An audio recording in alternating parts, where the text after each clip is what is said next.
گایا کرتا تھا، روٹی بناتا تھا، آواز بڑھاپا آ گیا، آواز ختم ہو گئی،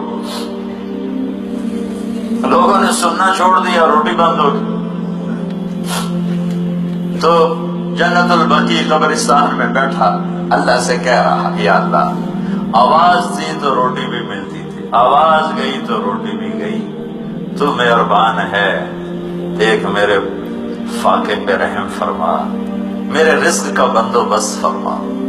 حضرت عمر رضی اللہ تعالیٰ عنہ مسجد میں سوئے ہوئے تھے، تو ان کو خواب میں آواز آئی، میرا ایک بندہ بقیع میں مجھے پکار رہا ہے، اس کی مدد کو پہنچو اے عمر۔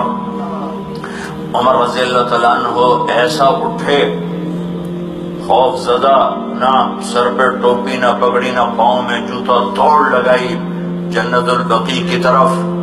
وہ بڑے میاں ایک جھاڑی کے پیچھے بیٹھا اللہ سے باتیں کر رہا تھا۔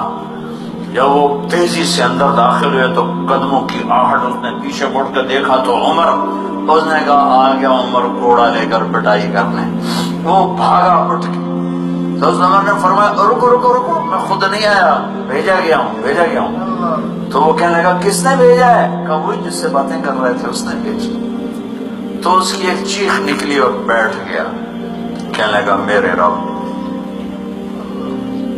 ساری زندگی تجھے بھلایا، یاد کیا تو پیٹ کی وجہ سے کیا،